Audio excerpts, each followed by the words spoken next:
বাংলাদেশের মানুষ যখন দু হাত তুলে দোয়া করছে ঈশ্বরের কাছে, মধ্যপ্রাচ্যে আরব দেশগুলিতে যেন আমেরিকার কোনো সেনা ছাউনি না থাকে, তখন অত্যন্ত আশ্চর্যজনকভাবে বাংলাদেশের মাটিতে, বাংলাদেশের জলসীমাতে আমেরিকার যুদ্ধ জাহাজ পাকাপাকিভাবে জায়গা করে নিচ্ছে।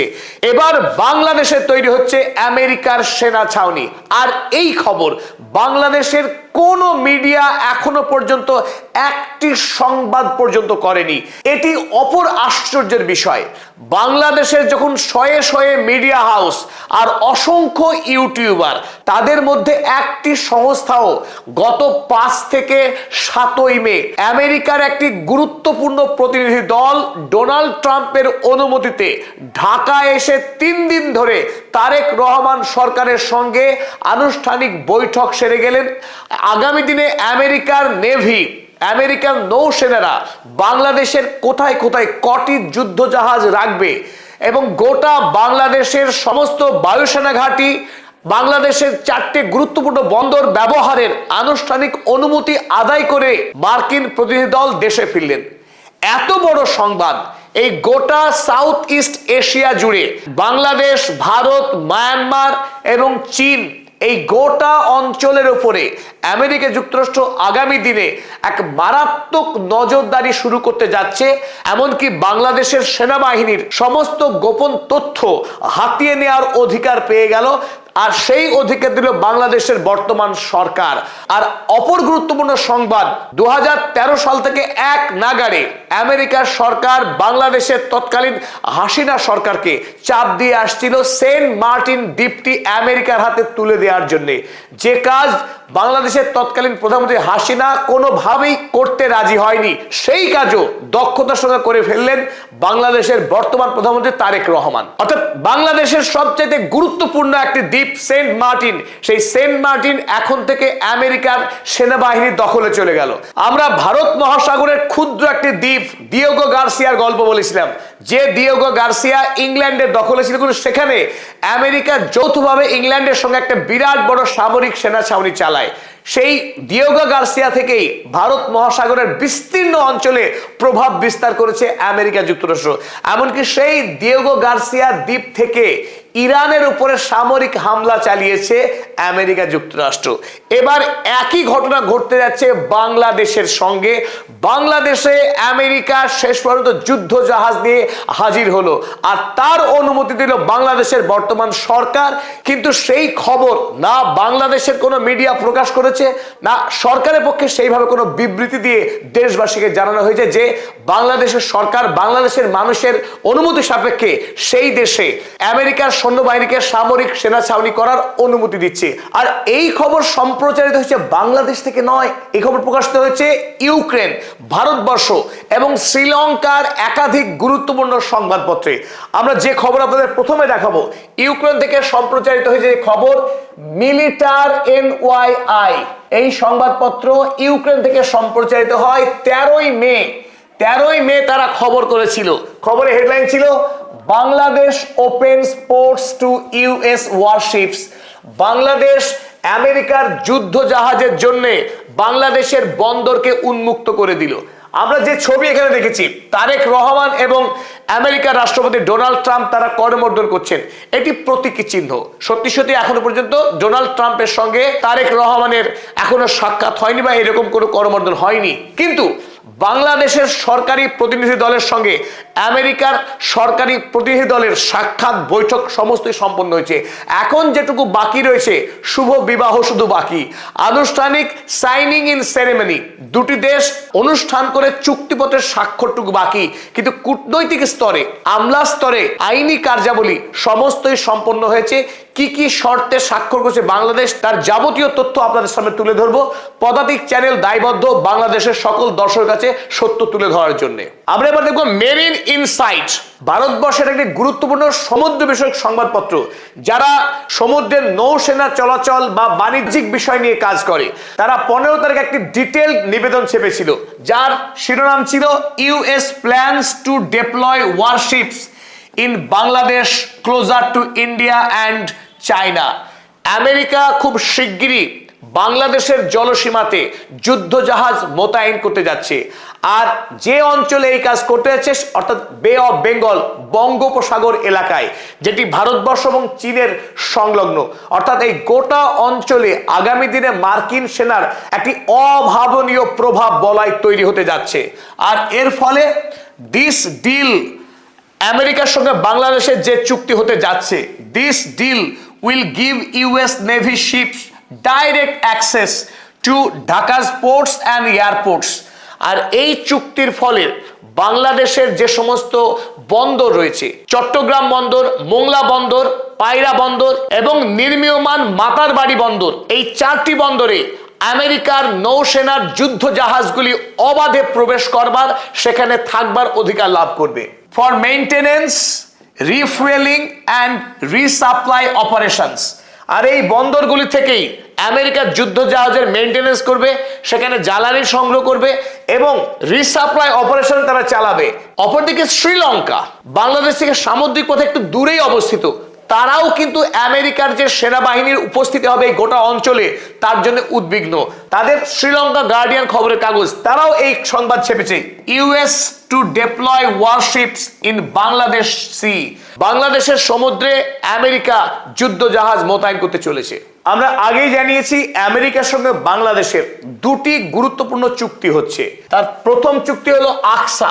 এই আকসা চুক্তির বলে deployment of US warships in the Bay of Bengal, অর্থাৎ বে অফ বেঙ্গল বাংলাদেশের সুন্দরবন অঞ্চলের নিচের এই গোটা অঞ্চল জুড়ে, এই গোটা অঞ্চল জুড়ে বাংলাদেশের নৌসেনার সাথেই এই বিস্তীর্ণ অঞ্চলগুলিতে অবস্থান করবে মার্কিন নৌসেনা, মার্কিন যুদ্ধ জাহাজ।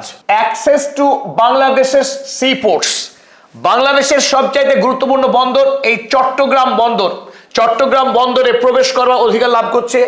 এদিকে আমরা দেখছি পোর্ট অফ মোংলা, মোংলা বন্দরে প্রবেশ করার অধিকার পাচ্ছে পোর্ট অফ পায়রা, পায়রা বিমানবন্দরে তারা প্রবেশ করছে। এবং সবচাইতে গুরুত্বপূর্ণ নির্মীয়মান যে বন্দর মাতারবাড়ি বন্দর, এই মাতারবাড়ি বন্দর খুব অল্প সময়ের মধ্যেই আন্তর্জাতিক জাহাজের ব্যবহারের উপযোগী হয়ে উঠবে। আর তারপরেই এই বন্দর ব্যবহারের অনুমতি পেয়ে যাচ্ছে মার্কিন সেনারা। ফলে বাংলাদেশের যে 4টে সমুদ্র বন্দর, সেই 4টে সমুদ্র বন্দরেই মার্কিন যুদ্ধ জাহাজের উপস্থিতি আগামী দিনে দেখা যাবে। অ্যাক্সেস টু বাংলাদেশের এয়ারফিল্ডস, বাংলাদেশ বায়ুসেনার যে কটি গুরুত্বপূর্ণ বিমান ঘাঁটি রয়েছে প্রত্যেকটি বিমান ঘাঁটি ব্যবহার করার অনুমতি লাভ করছে মার্কিন সেনা। আর এখানে সবচেয়ে বড় যে প্রশ্ন উঠে আসছে, ইতিপূর্বে মধ্যপ্রাচ্যের আরব দেশগুলো যেভাবে আমেরিকার হাতের পুতুল হয়ে গিয়েছিল তাদের দেশে মার্কিন সেনা, তাদের দেশে মার্কিন ঘাঁটি নির্মাণ করতে দিয়ে, একই ঘটনার পুনরাবৃত্তি বাংলাদেশে হতে যাচ্ছে না তো? তবে এর থেকেও আরো স্পর্শগত যে ঘটনা ঘটতে যাচ্ছে, বাংলাদেশ সেনাবাহিনী মার্কিন সেনাবাহিনীকে সকল গোপন বিষয় তারা শেয়ার করবে আগামী দিনে। এই চুক্তি স্বাক্ষর হয়েছে বাংলাদেশের সঙ্গে আমেরিকার। আর এই চুক্তির নাম দেওয়া হয়েছে জিসোমিয়া। জিসোমিয়া এই চুক্তির মাধ্যমেই military two military intelligence sharing হবে। বাংলাদেশের সঙ্গে আমেরিকার সৈন্যবাহিনী, আমেরিকার সৈন্যবাহিনীর সঙ্গে বাংলাদেশের সৈন্যবাহিনীর তথ্য আদান প্রদান হবে। শুনতে খুব গাল ভরা লাগছে যে বাংলাদেশের সেনা যেমন আমেরিকার সেনাবাহিনীকে তথ্য দেবে, আমেরিকাও বাংলাদেশকে দেবে। অতীত ইতিহাস সাক্ষী আছে মার্কিন সেনারা কত দূর যেতে পারে তাদের স্বার্থ চরিতার্থ করবার জন্যে, আর আমেরিকার সৈন্যকে কতখানি বিশ্বাস করা যায় ইতিহাসে তার ভুরি ভুরি নথি আছে। সুতরাং শুনতে চমকপ্রদ হলেও আগামী দিনে বাংলাদেশকে এই চুক্তির জন্য কতখানি মাসুল দিতে হবে সে নিয়ে বড়সড় প্রশ্ন তৈরি হচ্ছে। আর তাছাড়াও রয়েছে কিছু রিফুয়েলিং, লজিস্টিক্স এবং স্পেয়ার পার্টস। এই সমস্ত বিষয়ে মার্কিন সেনারা গোটা বাংলাদেশের বিস্তীর্ণ অঞ্চল ব্যবহার করার অবাধ অধিকার লাভ করছে। তবে যেহেতু পদাতিক এই সংবাদ আপনাদের সামনে সবার আগে হাজির করছে, অনেকের মনেই সন্দেহ জাগতে পারে যে পদাতিক এই খবরকে বানিয়ে সম্প্রচার করছে। তার জন্য আরো একবার আপনাদের বলছি, দুটি চুক্তির নাম আপনারা লিখে রাখুন, আকসা ACSA এবং জিসোমিয়া। এই দুটি চুক্তি বাংলাদেশ এবং আমেরিকা যে স্বাক্ষর করেছে তা আপনারা অনলাইনে সার্চ দিলেই দেখতে পাবেন। তাই আপনাদেরকে এই দুটি চুক্তির বিষয়ে বিস্তারিত পড়ার জন্য অনুরোধ রাখলাম। চলুন এবার আসল বিষয় দেখে নিই, আমেরিকা যুক্তরাষ্ট্রের মূল লক্ষ্যটা কি। কি কারণে হঠাৎ করে বাংলাদেশের জলসীমাতে মার্কিন নৌসেনারা আসতে চাইছে বড় বড় যুদ্ধ জাহাজ নিয়ে, এবং সেই যুদ্ধ জাহাজে অবশ্যই ভর্তি থাকবে আমেরিকা সেই শক্তিশালী যুদ্ধ বিমান। কেন এই অঞ্চলকে নির্বাচন করলো আমেরিকার নৌবাহিনী? তবে তার অন্যতম প্রধান কারণ, সাউথ ইস্ট এশিয়ার উপরে আমেরিকা চাইছে একচ্ছত্র আধিপত্য নির্মাণ করতে। গ্লোবাল সাউথ যখন ক্রমশ শক্তিশালী হয়ে উঠছে এবং আমেরিকার আধিপত্য সামরিক শক্তি যখন খর্ব হচ্ছে মধ্যপ্রাচ্যে, নতুন করে এই বিস্তীর্ণ বলয়ে, যে বলয়কে চায়না বাণিজ্যের জন্য সবথেকে বেশি গুরুত্ব দিয়ে আসছে, সেই সাউথ ইস্ট এশিয়াকে এবার পাখির চোখ করছে আমেরিকা যুক্তরাষ্ট্র। তাই আগামী দিনে চীনের প্রভাব খর্ব করে আমেরিকা যুক্তরাষ্ট্র এই গোটা অঞ্চলে তার প্রশ্নাতীত কর্তৃত্ব তৈরি করার জন্যই বাংলাদেশকে সর্বপ্রথম তারা নির্বাচন করেছে। চলুন একে একে আমরা দেখে নিই সেই মূল কারণগুলিকে। এবার 1 নম্বরে আমরা দেখবো, the US can physically block China's overland road link through Myanmar if needed। প্রথম যে শর্তটা বললাম আপনাদেরকে, আমরা অনেকেই ইতিমধ্যে জেনে গেছি স্ট্রেট অফ মালাক্কার নাম। এই স্ট্রেট অফ মালাক্কা ইন্দোনেশিয়ার মধ্য দিয়ে একটি সংকীর্ণ সামুদ্রিক পথ, যার সর্বনিম্ন ব্যাপ্তি মাত্র 3 কিলোমিটার। অথচ আন্তর্জাতিক বাণিজ্যের নিরিখে এই স্ট্রেট অফ মালাক্কা অত্যন্ত গুরুত্বপূর্ণ। পৃথিবীতে যত সামুদ্রিক পথে ব্যবসা হয় তার 30% ব্যবসায়ী হয় এই স্ট্রেট অফ মালাক্কার মধ্য দিয়ে। তাই চীনের অন্যতম বাণিজ্যিক পথ এই স্ট্রেট অফ মালাক্কা। যদি আগামী দিনে চীন কোনোভাবে এই স্ট্রেট অফ মালাক্কা ব্যবহারের অনুমতি হারায় বা এই পথকে যদি হারায়, চীন বিকল্প পথ খুলে রেখেছে। এই মায়ানমারের মধ্য দিয়ে 2টি সড়ক পথ চীন আগে থেকেই প্রস্তুত করে রেখেছে। এই 2টি সড়ক পথ, একটা রেঙ্গুন থেকে শুরু করে আর একটা চোকচি থেকে চীনের কুনমিং পর্যন্ত 2টি বিস্তীর্ণ সড়ক পথ তৈরি আছে। তাই আগামী দিনে যদি চীন মনে করে তারা সমুদ্র পথে এসে এখান থেকে তারা স্থলপথে মাল পৌঁছে দিতে পারে তাদের মূল ভূখণ্ডে, কিন্তু বাংলাদেশের এই বিস্তীর্ণ জলসীমাকে ব্যবহার করে আগামী দিনে মায়ানমারের যে 2টি স্থলপথ রয়েছে, এই 2টি স্থলপথকে আগামী দিনে যদি চায় আমেরিকা বন্ধ করে দিতে পারে। একদিকে স্ট্রেট অফ মালাক্কাকে বন্ধ করার হুমকি দেওয়া, অপরদিকে এই 2টি স্থলপথকে বন্ধ করা, 2টি ক্ষেত্রে আমেরিকা আগামী দিনে বিরাট বড় লিভারেজ পাবে। আর এই লিভারেজ পাওয়ার জন্যই আমেরিকা মুখিয়ে আছে এবং বাংলাদেশের কাছ থেকে এই গুরুত্বপূর্ণ অনুমতি আদায় করে নিল। 2 নম্বর গুরুত্বপূর্ণ লক্ষ্য, the US can sever China's critical oil pipeline running from Myanmar. একদিকে যেমন আমরা দেখালাম 2টি স্থলপথ, পাশাপাশি চীন মায়ানমারের সিনো থেকে ওই কুনমিং পর্যন্ত এই 2টি জায়গাকে সংযুক্ত করছে পাইপলাইনে। এটা অয়েল পাইপলাইন।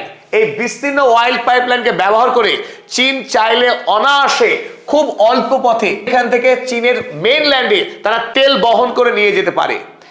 আগামী দিনে চীনের এই তেল পাইপলাইনকে ধ্বংস করার এক অভিপ্রায় রয়েছে আমেরিকার। চীন যাতে আগামী দিনে এই পাইপলাইন ব্যবহার করার সুযোগ না পায়, সেই লক্ষ্যমাত্রা সামনে রেখেই আমেরিকা এই বঙ্গোপসাগরে যুদ্ধ জাহাজ নিয়ে হাজির হচ্ছে। চীনের উপরে আগামী দিনে আমেরিকা ব্যাপকভাবে চাপ সৃষ্টি করতে চাইছে। অপর গুরুত্বপূর্ণ লক্ষ্য আমেরিকার, the US can track and neutralise Chinese submarines living Cox's Bazar BNS Pekua base. আপনারা অনেকেই জেনে থাকবেন চীনের অর্থ সাহায্যে কক্সবাজারের কাছে এই বিএনএস পেকুয়া বেস তৈরি হয়েছিল। যে পেকুয়া বেসে চীন এবং বাংলাদেশ তারা উভয়েই সাবমেরিন ব্যবহার করত। এই অঞ্চলে আগামী দিনে চীন যাতে তার সাবমেরিন ব্যবহার করতে না পারে, চীনের ভূ রাজনৈতিক যে প্রভাব যেটা ক্রমশ গড়ে উঠছিল গোটা সাউথ ইস্ট এশিয়াতে, তাকে ধ্বংস করা, বিশেষ করে চীনের সাবমেরিন যে ক্ষমতা, সেই ক্ষমতাকে ধ্বংস করার লক্ষ্য নিয়েই আমেরিকা হাজির হচ্ছে বাংলাদেশের এই জলসীমাতে। এটি অপর গুরুত্বপূর্ণ কারণ। চতুর্থ গুরুত্বপূর্ণ দিক, এই মুহূর্তে আমেরিকা যুক্তরাষ্ট্রের পাখির চোখ এই গোটা অঞ্চলকে রাজনৈতিকভাবে অস্থির করে তোলা। মায়ানমারে যখন জুন্টা সরকার চলছিল, রোহিঙ্গা জনগোষ্ঠীর উপরে যে বর্বরোচিত আক্রমণ শুরু হয়েছিল, যার মাসুল গুনতে হয়েছে বাংলাদেশ সরকারকে, যার মাসুল গুনছে পশ্চিম বাংলা তথা ভারতবর্ষের সাধারণ মুসলমান জনগোষ্ঠী আজ পর্যন্ত প্রতিদিন। তাই মায়ানমারে নতুন করে রেবেল গোষ্ঠীকে উৎসাহ দিয়ে মার্কিন সরকার যে কাজে সব থেকে পটু, এই মায়ানমারে রাজনৈতিক অস্থিরতা তৈরি করে গোটা বাংলাদেশ এই সামগ্রিক অঞ্চলে অস্থিরতা তৈরি করে আগামী দিনে মার্কিন যুক্তরাষ্ট্র ব্যাপকভাবে রাজনৈতিক, বাণিজ্যিক এবং সামরিক একটি ফায়দা লুটতে চাইছে। আর এই কৌশলকে আরো পাকাপাকি জায়গা দিতে এতদিনের যে লক্ষ্য ছিল, আপনারা এখানে দেখছেন মানচিত্রে সেন্ট মার্টিনস আইল্যান্ড, আয়তনে অতি ক্ষুদ্র হলেও এই কক্সবাজার সংলগ্ন সেন্ট মার্টিন দ্বীপ সামরিক দিক থেকে অত্যন্ত গুরুত্বপূর্ণ, যার জন্য আমেরিকা এত বছর ধরে হাপিত্যেশ তাকিয়েছিল। এবার তারেক রহমান সরকারকে পাকড়াও করে এই সেন্ট মার্টিন দ্বীপকে আয়ত্ত করতে পেরেছে আমেরিকা।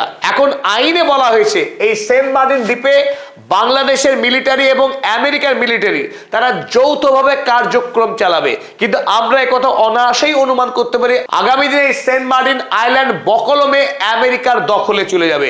এখানে বাংলাদেশের মিলিটারির সেই অর্থে দখল থাকবে না, এটা বড়সড় আশঙ্কা। পরিশেষে আমরা আরো একবার সেই কথাই বলবো, যখন বিশ্বব্যাপী মার্কিন সামরিক ঘাঁটিগুলোকে উঠিয়ে দেওয়ার দাবি উঠছে, স্থানীয় মানুষজন লড়াই করছে এই মার্কিন সেনা ছাউনির বিরুদ্ধে, যার জ্বলন্ত উদাহরণ ইরান। ইরানের যে যুদ্ধ মধ্যপ্রাচ্যে, তার 1 নম্বর দাবি মার্কিন সেনা ছাউনিকে মধ্যপ্রাচ্য থেকে চিরতরে নিঃশর্তে তুলে দেওয়া। আর সেই জায়গায় বাংলাদেশে নতুন করে বাঘের অভয়ারণ্য খোলা হচ্ছে, এটা অত্যন্ত হতাশাজনক, অত্যন্ত দুর্ভাগ্যজনক। তাই বাংলাদেশের প্রত্যেকটি দর্শক মণ্ডলকে আমরা এই ভিডিওর মাধ্যমে সজাগ হতে এবং এই বিষয়ে দেশবাসীকে সচেতন করে তোলার আহ্বান জানিয়ে এই ভিডিও শেষ করলাম।